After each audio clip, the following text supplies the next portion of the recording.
À la recrudescence des vols de montres de luxe avec violence, des CRS ont même été déployés pour sécuriser Saint-Tropez. Et pour en parler, j'accueille Reda Belladj, policier porte-parole du syndicat de police unité Île-de-France. Bonjour Reda Belladj. Bonjour. Merci d'être avec nous sur Europe 1. Comment vous décririez l'évolution des vols violents en France ces dernières années ? Écoutez, moi j'ai pas de chiffres à vous donner. Par contre, sur le terrain et en investigation, les remontées qu'on a, c'est qu'on constate que les individus sont de plus en plus violents et que il y a une nouvelle forme de délinquance qui s'est créée entre les opportunistes, les bandes organisées et qui se spécialisent dans le vol de maroquinerie de luxe, de montres de luxe.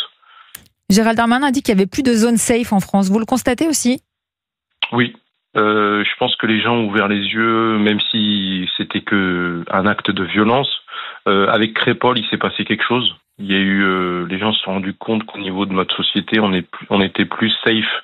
Je reprends les termes, nulle part en France en fait. Donc oui, je vous confirme. Ça vient de Crépol pour vous ? Les causes de cette recrudescence, il y a aussi d'autres facteurs, j'imagine. Non, pas du tout. Ça vient pas du tout de Crépol, mais en fait, on constate juste aujourd'hui qu'avant, vous aviez ce type de violence que sur des violences en général, ou des cambriolages violents, ou des homejacking, que sur des quartiers de la région parisienne, des quartiers bordelais, lyonnais, marseillais. Mais au final, maintenant, on se rend compte que c'est même en zone rurale, vous n'êtes pas à l'abri. Et quelles sont les sanctions actuelles pour un vol de montre de luxe avec violence ? Je ne sais pas si on a le droit au joker dans vos émissions. Un appel à un ami, peut-être. Voilà, c'est ça. Déjà, le vol, c'est prévu. Il y a une peine quand même déjà assez conséquente, normalement, prévue pour le vol simple. Ensuite, vous avez les circonstances aggravantes, donc vol en réunion, circonstances aggravantes, vol avec violence, pardon.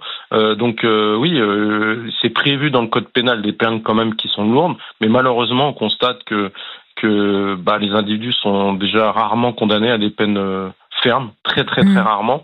Et déjà maintenant en France, vous avez, alors si je vais pas appeler ça un protocole, c'est plus un constat plus qu'un sentiment. Aujourd'hui en France, vous prenez une peine de prison de moins de 2 ans.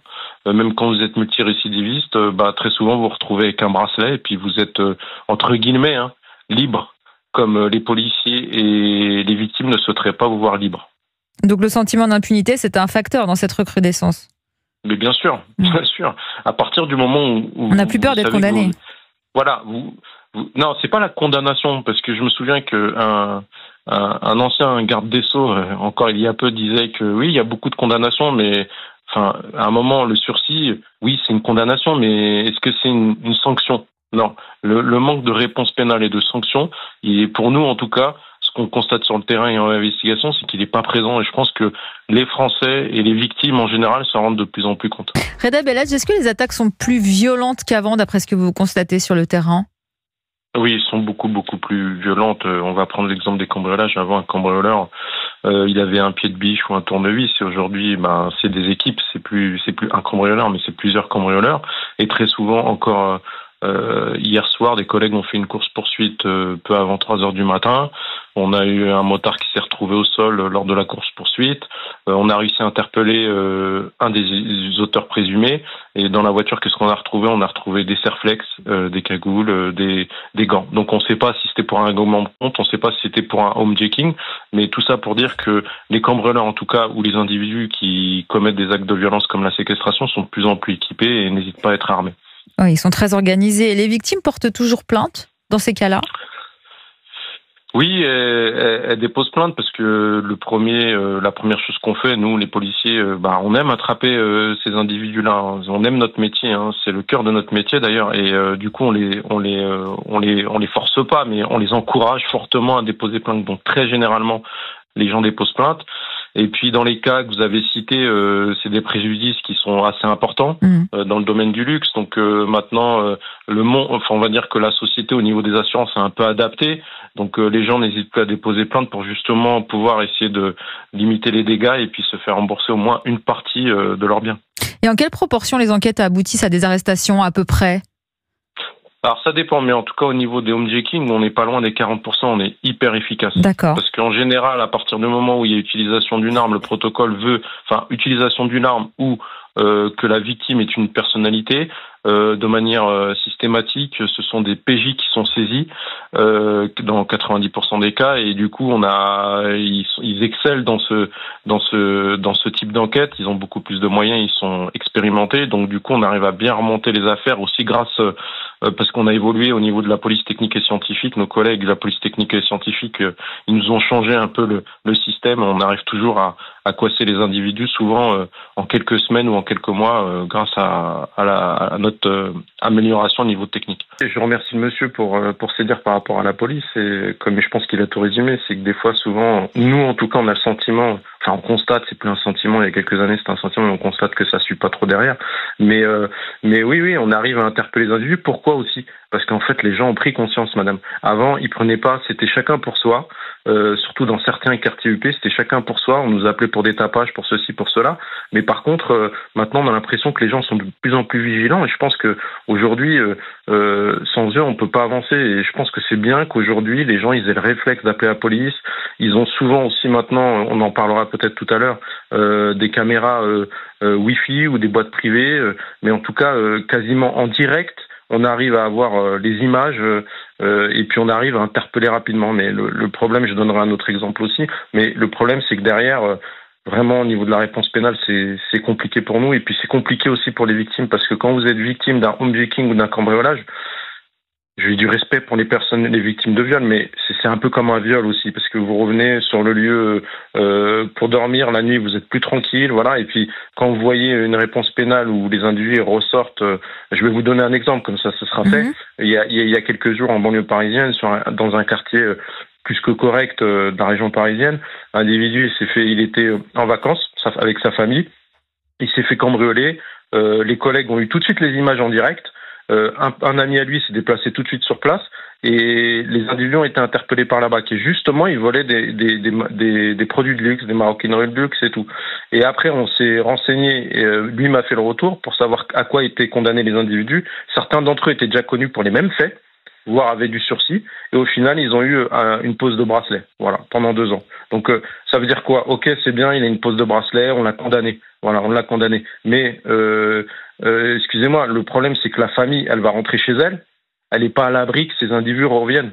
Bien sûr. Et en fait, c'est difficile pour une victime de vivre un choc pareil, et puis de voir que le gars il va même pas passer un jour en prison. Et là, pour un vol de 150 €, quelle sanction risque l'individu dans le cas de ce que nous raconte Alain? Ouh là là, 150 €. C'est dérisoire, j'imagine. En prison, ça c'est sûr. Bah, oui. bien sûr. Ça c'est sûr qu'il n'ira pas en prison. Mais vous savez, quand vous avez, parce que aussi, je pense que la justice, on va pas se le cacher, elle manque de moyens aussi.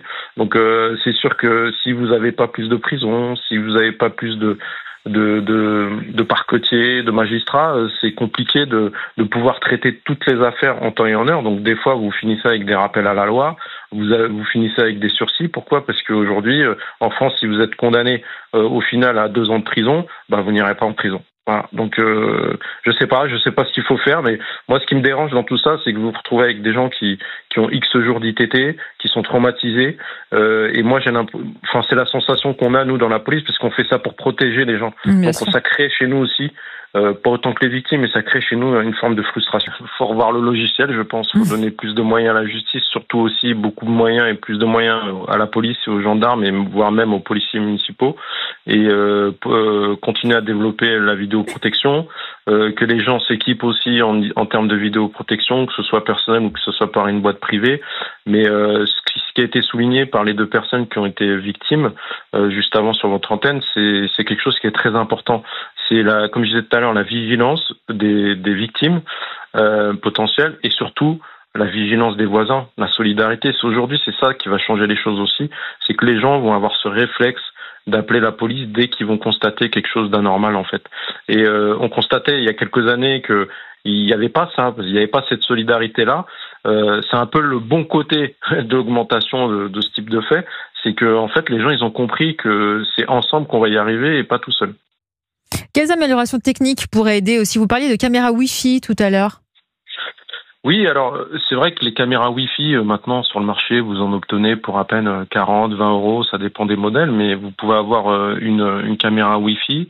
Vous pouvez vous abonner, si vous avez les moyens, à un cloud tous les mois qui vous permet de garder l'enregistrement s'il y a détection, et puis pour nous, soit en flag, d'interpeller grâce à votre caméra Wi-Fi, en donnant la description des auteurs présumés. Et si jamais vous avez la chance de pouvoir vous payer, je crois que c'est autour de 5-7 euros, ça dépend des appliques, un cloud qui vous permet de garder un enregistrement plusieurs mois, ça c'est encore mieux, parce que si jamais on n'arrive pas à les interpeller en flag, on peut les interpeller dans le cadre d'une enquête préliminaire ou d'une commission rogatoire s'il y a plusieurs faits ou si les faits sont graves. Mais en tout cas, nous, ça nous permet de plus facilement rapprocher les affaires, parce que souvent on a l'impression, avant vous aviez un petit gars qui passe devant chez vous, puis il se dit tiens, je vais faire un petit cambriolage. Mais là, non, en fait, on a des individus qui sont organisés tout en étant opportunistes. Je ne sais pas si vous voyez ce que je veux dire. Sûr. Avant, vous aviez des vraies bandes organisées, comme dans l'affaire Kardashian. Et là, maintenant, vous avez des individus qui ont quand même des moyens, parce qu'aujourd'hui, via les réseaux sociaux, Telegram, vous pouvez recruter des équipes et monter des équipes et vous spécialiser très rapidement dans ce domaine-là. Avant, vous aviez absolument besoin d'un reseller pour, si je puis dire le terme, refourguer vos maroquineries ou vos montres de luxe. Mais aujourd'hui, il y a un marché parallèle qui existe. Voilà, et c'est beaucoup plus facile. Avant, c'était que les gens qui avaient les moyens qui portaient du Louis Vuitton, du Dior ou autre. Et aujourd'hui, non, vous avez une génération aussi qui aime porter des choses qui sont très très chères, qui n'en ont pas les moyens, et du coup qui passent par un marché noir.